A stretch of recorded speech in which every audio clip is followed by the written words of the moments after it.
Saudara, judul firman Tuhan hari ini adalah menangkap frekuensinya Tuhan. Lukas pasal yang kelima ayat 1 sampai 11. Kita bersama-sama. Penjala ikan menjadi penjala manusia. 1, 2, iya.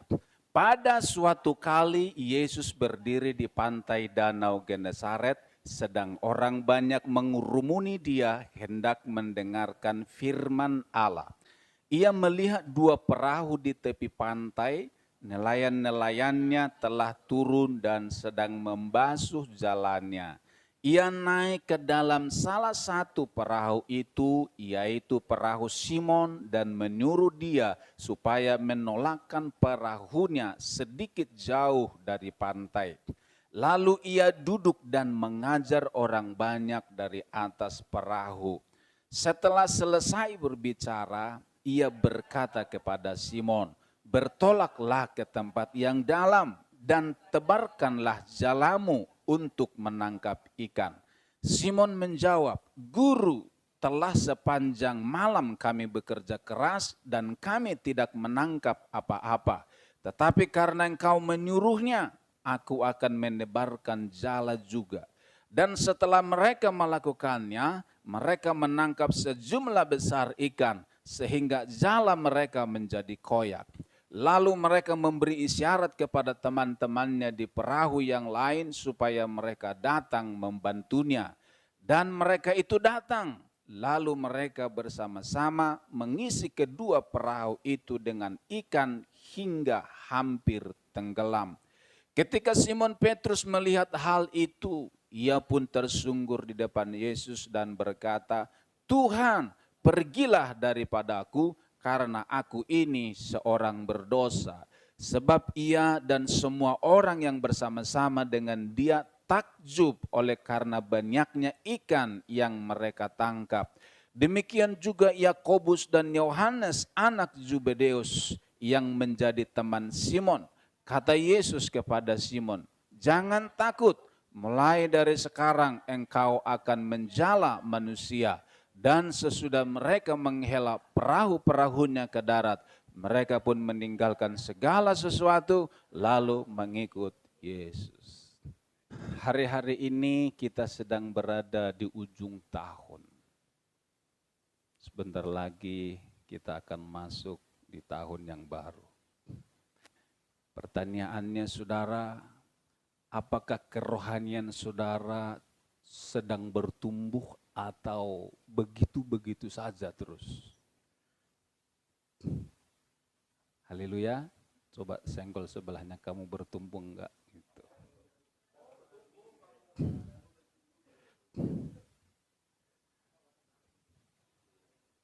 Tapi hari ini saudara-saudara, Yesus mau membawa kita untuk mengalami dia dan mengenal dia lebih dalam. Amin. Yesus mau membawa kita mengenal dia dan mengalami dia lebih dalam. Katakan lebih dalam. Kekristenan itu bukan sekedar agama, tetapi harus mengalami dia lebih dalam. Kalau orang dia berhenti hanya sekedar agama, pasti dia tidak alami perubahan hidup. Begitu terus. Tetapi kalau dia masuk lebih dalam, dia alami Tuhan, tidak mungkin tidak ada perubahan. Amin.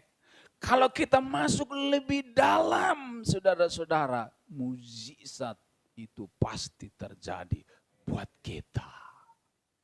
Amin, saudara-saudara. Saudara, ini untuk masuk lebih dalam, saudara, kita harus menangkap frekuensinya Tuhan. Amin. Saudara pernah punya radio? radio itu kalau cari gelombang itu diputar, dek, dek, dek, dek, dek, itu pas. Kalau itu berarti frekuensinya sudah pas. Kalau kita belum satu frekuensi dengan Tuhan, hidupnya gersang terus. Hidupnya susah terus. Hidupnya mengeluh terus. Itu belum satu frekuensi sama Tuhan. Misalnya frekuensinya Tuhan di sini nih sedang terbuka. Kita ini lewat-lewat aja gini, lewat-lewat. Di sini gersang terus. Padahal di sini sudah frekuensi, lewat gersang lagi saudara-saudara. Tapi ketika orang bisa menangkap frekuensinya Tuhan, di sini dia, kemudian langsung connect, terhubung dengan Tuhan, selaras dengan Tuhan, mengalir berkatnya, amin, mengalir mujizatnya, mengalir apa yang tidak mungkin menjadi mungkin. Itu ketika kita satu frekuensi dengan Tuhan. Tuhan sebenarnya ingin kita sebagai anaknya mengalami perkara-perkara yang dahsyat setiap hari. Amin. Itu Tuhan itu tidak ingin kita ini setiap hari susah. Itu bukan Bapa yang baik. Tapi dia ingin kita mengalami kemenangan, mujizat. Cuman masalahnya kita ini yang seringkali tidak bisa menyelaraskan frekuensinya Tuhan. Haleluya. Saudara, ketika Yesus dia sedang berkhotbah di danau, dia pakai perahunya siapa? Pakai perahu siapa? Simon siapa? Simon si tanggang. Simon Petrus. Ada dua perahu waktu itu, tetapi Yesus memilih perahunya Simon, kemudian betul toh? Nah, Yesus memilih perahunya Simon Petrus, kemudian dia masuk di situ, kemudian dia geser sedikit perahunya ke dalam, kemudian Yesus khotbah. Sementara orang banyak sudah berdiri di pantai. Kira-kira Yesus khotbah apa ya? Ada yang tahu?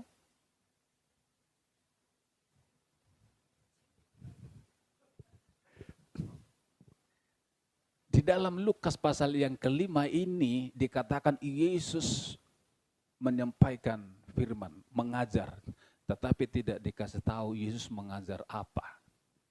Tapi di kitab yang lain, Yesus sedang menyampaikan khotbah tentang perumpamaan penabur. Apa? Perumpamaan penabur. Yesus berbicara, ada 4 jenis tanah untuk meresponi firman Tuhan. Yang pertama adalah tanah yang berbatu-batu. Yang kedua, tanah yang bersemak duri. Yang ketiga, tanah yang di pinggir jalan. Dan yang terakhir adalah tanah yang subur atau tanah yang baik.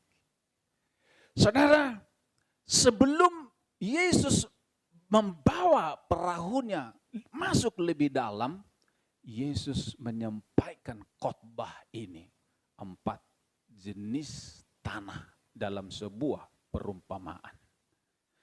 Kira-kira apa maksudnya Tuhan? Maksudnya Tuhan adalah dia sedang berbicara tentang kalau engkau ingin satu frekuensi dengan Tuhan, caranya cuma satu, yaitu responmu terhadap firman harus benar. Amin.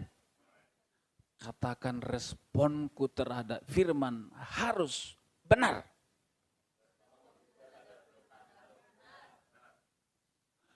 Kalau kita meresponi firman dengan benar, maka kita lama-lama menjadi satu frekuensi dengan Tuhan. Wow. Senggol dulu sebelahnya. Kamu serius sekali bilang. Dalam.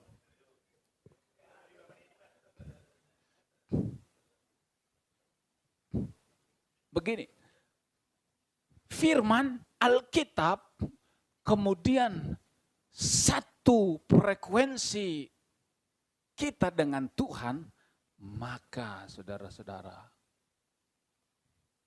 begini. Bagaimana caranya? Apa?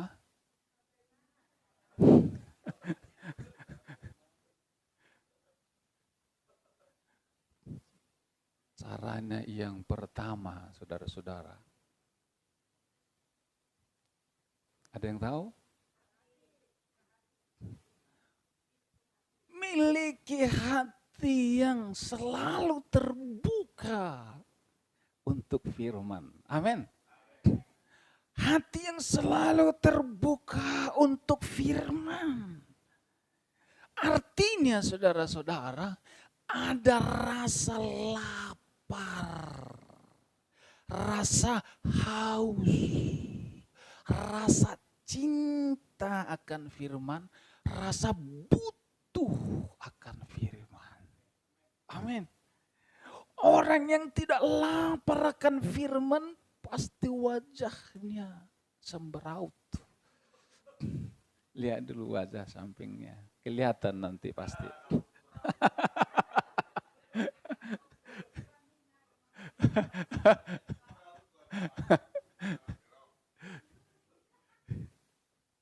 Haleluya. Rasa lapar akan Tuhan. Kalau saya enggak baca firman, rasanya hidup ini tidak ada nikmatnya. Haleluya. Siapa yang baca firman setiap hari?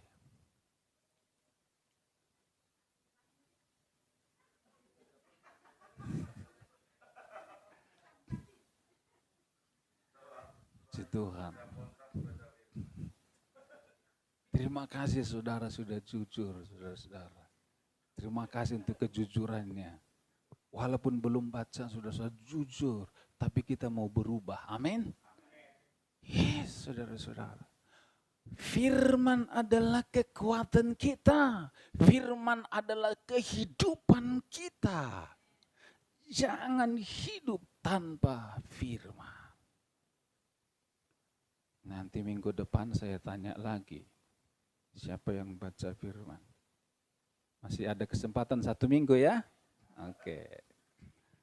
Oke, deal. Nanti tahun baru kita akan kasih hadiah untuk yang baca firman setiap hari. Semoga hadiahnya itu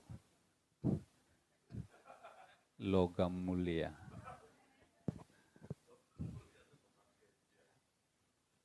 Haleluya. Yes, saudara-saudara. Logam mulia itu masih kalah dengan firman. Haleluya, saudara-saudara ya. Amin. Rasa cinta akan firman. Butuh akan firman. Seringkali kita baca firman enggak ngerti. Udah baca aja terus. Pasti engkau akan mengerti suatu saat. Amin. Ketika engkau bangun pagi-pagi jangan langsung kabur. Tapi baca firman. Haleluya. Orang Kristen sudah waktunya every time, every day read the Bible.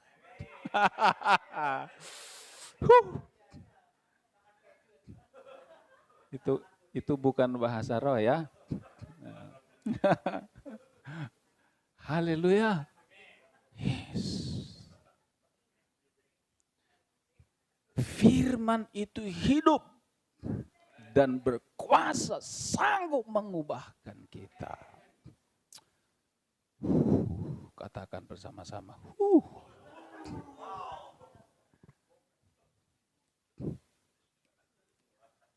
number two. Katakan sama-sama, number two. Bagaimana caranya supaya kita satu frekuensi dengan Tuhan? Yang pertama, punya hati yang terbuka terhadap firman. Yang kedua, jangan ada penolakan terhadap firman. Orang yang menolak firman pasti hidupnya tidak diberkati. Amin. Pasti, saudara-saudara. Jangan tolak firman. Mungkin firman itu bagimu terlalu keras, tapi engkau harus buka hatimu untuk firman. Kalau engkau disinggung oleh firman, berarti hidup kita sedang tidak baik dan firman mau memperbaiki hidup kita. Jangan tolak firman. Haleluya. Kalau engkau ditegur oleh firman, firman Tuhan berkata, relakanlah hatimu dan bertobatlah. Saya mau bertobat. Amin. Katakan, saya mau bertobat. In the name of Jesus. Yesus bilang sama Simon, Simon, lemparkan jalamu ke tempat yang lebih dalam. Simon bilang apa? Guru, sudah sepanjang malam aku di sini. Gimana kau Tuhan? Katanya. Ya kan? Ya kan?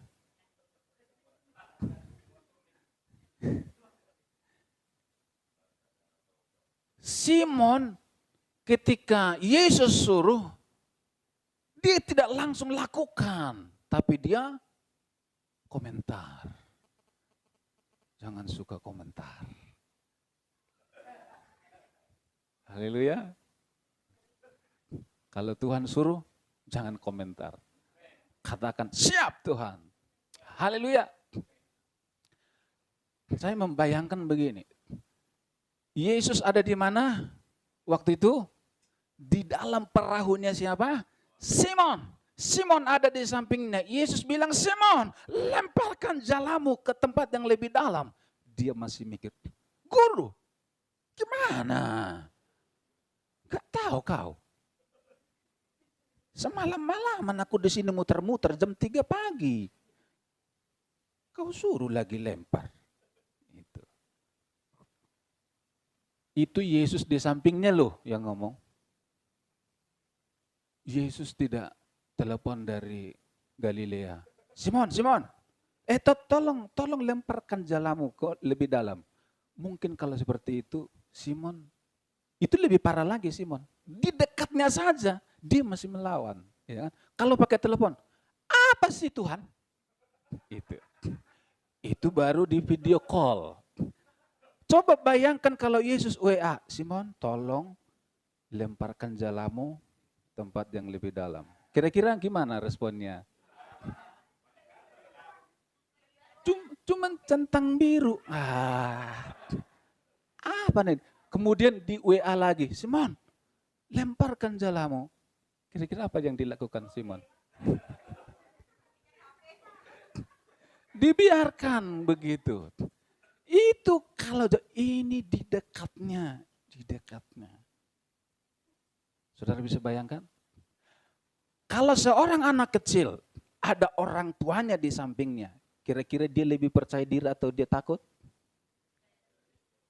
Yesus ada di sampingnya. Ketika lemparkan jalamu, seharusnya Simon, yes, pak. Seharusnya kan begitu. Tapi Guru, aduh. Haleluya. Simon dia masih pakai logika. Dia pakai alasan. Dia pakai perhitungan. Dia mengandalkan pengalaman. Saya sudah mengalami Tuhan semalam-malam. Kadangkala ini alasan untuk kita tidak satu frekuensi dengan Tuhan. Logikanya yang terus bermain. Haleluya. Kenapa orang Israel itu susah percaya sama Tuhan? Logikanya terlalu pinter. Ya toh? Orang Israel sampai hari ini masih menantikan Mesias datang ke dunia. Padahal Mesias sudah datang. Mesias bilang, ya aku di sini. Aku mengampuni dosa. Kau, anaknya Maria. Maria yang di sana maksudnya. Itu. Logikanya, Allah itu bukan tidak masuk logika. Amin. Firman itu bukan tidak masuk logika. Tetapi mengatasi logika. Seharusnya orang Israel menundukkan, merendahkan hatinya dan belajar untuk percaya. Kemudian perhitungan. Bukankah seringkali orang Kristen hitung-hitungan dengan Tuhan? Hitung-hitungan artinya dia pakai perkalian sama Tuhan. Loh. Perkaliannya Tuhan dengan kita itu jangan dilawan Tuhan. Perkaliannya itu sudah mengatasi segalanya. Kalau Tuhan bilang 10%. Jangan pakai perhitungan. Amin. Perhitungan kita apa? Gak cukup. Mana cukup lah itu. Gitu. Tapi Tuhan bilang 10%. Gitu. Kita seringkali pakai logika dan perhitungan. Seharusnya kita cukup tutup mata dan berkata, yes, aku taat. Sekalipun rasanya sulit. Ketika kita lakukan, saya percaya mujizat terjadi. Amin. Number 3. Taat melakukan. Lempar jalamu. Karena engkau yang menyuruh, saya taat. Kata Simon. Saudara, taat kadang tidak harus mengerti. Amin. Taat itu kadang tidak harus mengerti. Kalau nunggu mengerti, kita enggak taat-taat. Kadangkala butuh, Tuhan bilang jalan, ya jalan. Kemana? Orang roh. Tuhan kan bilang sama siapa? Abraham. Abraham keluar dari negerimu. Kemana Tuhan? Pokoknya keluar. Orang roh. Tapi firman Tuhan berkata, Abraham taat walaupun dia tidak mengerti mau kemana. Pokoknya Tuhan bilang, yes, nurut baik. Amin. Abraham, Tuhan bilang begini, Abraham, kamu punya anak tuh, siapa namanya? Ishak Tuhan. Besok pagi bawa ke gunung. Untuk apa Tuhan? Potong lehernya.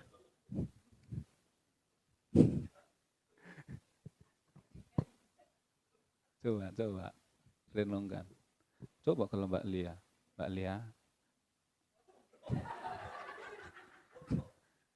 Nama anakmu yang di Pemalang itu siapa? Agil Tuhan.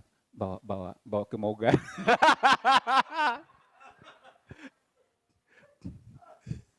Terus Mbak Lia bawa ke Moga. Ayo Gil naik motor ke Moga katanya. Terus sampai di Moga, Mbak Lia mikir, aduh gimana ini. Terus Mbak Lia bilang, ayo kita lanjut ke Gucci.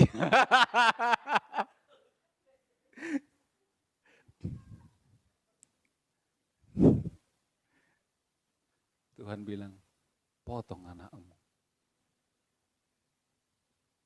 Abraham tahu nggak? Sadar nggak? Sadar nggak? Sadar.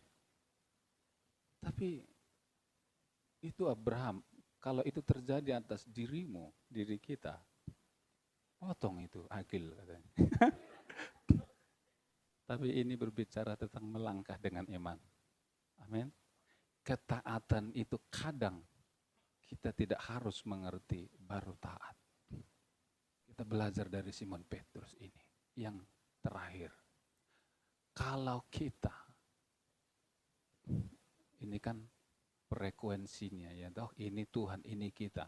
Kalau kita ini satu frekuensi dengan Tuhan, Ini belum satu frekuensi nih ya. Nah, kalau kita sudah satu frekuensi, berkat mengalir. Amin. Mukjizat mengalir, keberhasilan mengalir. Amin. Ah, ini baru satu frekuensi. Haleluya. Kita bangkit berdiri bersama-sama. Kita datang pada